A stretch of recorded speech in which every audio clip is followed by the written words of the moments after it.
La chirurgie d'augmentation mammaire. Alors cette chirurgie va permettre de corriger les hypotrophies mammaires, donc autrement dit, le fait qu'il n'y ait pas suffisamment de volume au niveau de la poitrine.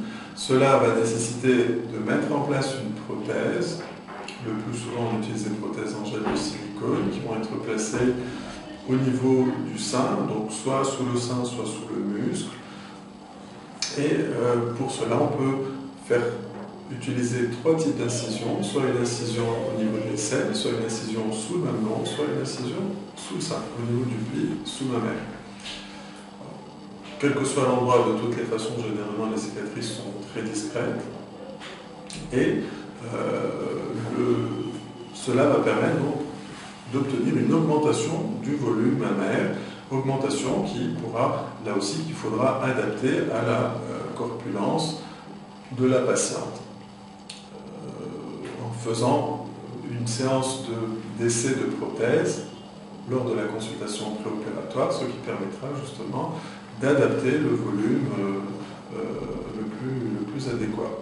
Alors, le lifting mammaire. Le lifting mammaire est une chirurgie qui va permettre de corriger l'affaissement ou la ptose du sein, puisqu'avec le temps, le sein a tendance à s'affaisser et à se relâcher, et donc on se retrouve dans une situation où il existe un excédent de peau au niveau du sein, alors excédent qu'il est nécessaire de réséquer, d'enlever, par l'intermédiaire d'incisions.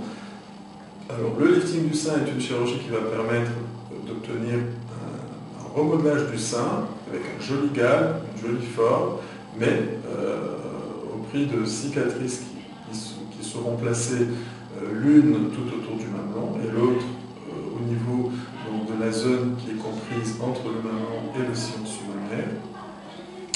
Il s'agit de cicatrices qui généralement cicatrisent bien, mais de toutes les façons, ce sont des cicatrices qui nécessiteront une prise en charge ultérieure du point de vue des traitements post-opératoires de façon à obtenir la plus jolie cicatrice possible. Alors, bien sûr, dans certains cas, il est possible d'associer les deux, donc une chirurgie donc, de redressement ou de correction de la ptose mammaire, tout en mettant en place une prothèse, puisque dans certains cas, le sein peut se vider après un amaigrissement ou avec le temps, et donc le simple lifting va permettre de corriger l'affaissement, mais ne permettra pas d'obtenir un galbe satisfaisant, et dans ce cas, il est préférable d'associer en même temps la mise en place d'une prothèse. Alors, la chirurgie de réduction mammaire, c'est la chirurgie qui va permettre de diminuer le volume de la poitrine quand celle-ci est un peu excessive. Donc c'est une chirurgie qui là aussi va nécessiter de placer des incisions qui vont permettre donc, la diminution du volume glandulaire. Donc de la même manière que pour le lifting du sein, ça nécessitera une incision tout autour du mamelon et une autre dans la région comprise entre le mamelon et le sillon sous-mammaire. Éventuellement, dans les cas où l'hypertrophie mammaire est importante, il faudra rajouter une petite incision au niveau du sillon sous-mammaire.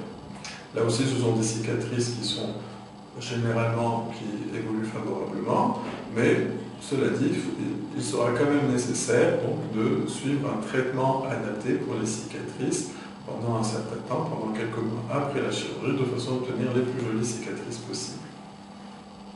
Alors, la liposuction. La liposuction est une chirurgie de remodelage du corps, de la silhouette, de façon à améliorer le contour de la silhouette. Ce n'est pas une chirurgie du poids, mais c'est une chirurgie qui va permettre de gommer ou de traiter les accumulations de graisse qui peuvent entraîner une distorsion de la silhouette ou une déformation de la silhouette.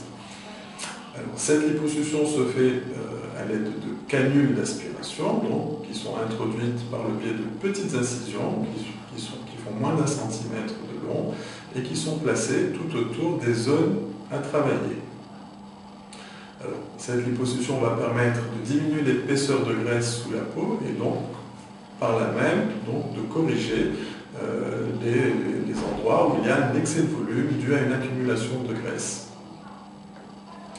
Alors, il sera nécessaire, après la liposuction, de porter un panty qui va faire en sorte qu'il y ait le moins de gonflement possible après l'intervention, panty qu'il faudra porter à peu près entre 4 et 6 semaines.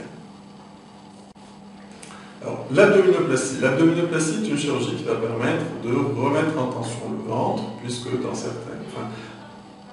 soit après un amaigrissement, soit avec le temps, il y a la possibilité qu'il y ait un relâchement au niveau du ventre. Ce relâchement va concerner la peau essentiellement, mais il peut aussi concerner les muscles de l'abdomen, donc les grands bras de l'abdomen. Dans ce cas-là, il est nécessaire de faire une abdominoplastie, chirurgie qui va permettre de retendre la peau, mais aussi de retendre les muscles au niveau de l'abdomen, de façon à obtenir un ventre qui soit pratiquement plat. Alors dans les cas où il y a en même temps une accumulation de graisse, il est nécessaire d'associer en même temps une liposuction au niveau du ventre, éventuellement au niveau des hanches aussi, de façon à mieux marquer la taille. La liposuction, dans ce cas-là, permettra de traiter le volume graisseux au niveau du ventre, puisque l'abdominoplastie en elle-même ne permet de toucher que à la peau ou aux muscles, mais pas à la graisse. Alors, cela se fera là aussi au prix d'une incision qui va laisser une cicatrice qui est placée juste au-dessus du pubis, au niveau du plexus pubien, cicatrice qui reste assez discrète là aussi le plus souvent.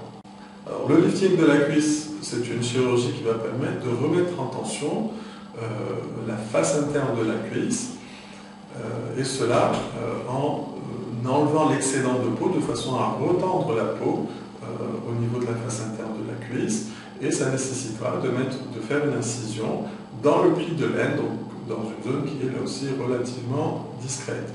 Dans les cas où le relâchement cutané au niveau de la cuisse est très important et très étendu, arrivant quasiment jusqu'au genou, dans ce cas-là, il est nécessaire, si on veut obtenir une bonne remise en tension des tissus à ce niveau-là, d'associer une incision verticale, donc qui va partir du pli de l'aine jusqu'à la face interne du genou, et c'est ce qui va permettre de retendre la totalité de la cuisse. Sinon, si le relâchement est moins étendu, qu'il concerne surtout la partie supérieure, la moitié supérieure de la cuisse, à ce moment-là, l'incision qui est placée dans le pli de l'aine va être suffisante pour pouvoir obtenir une bonne remise en tension et un effacement des replis cutanés et de traiter le relâchement au niveau de la face interne.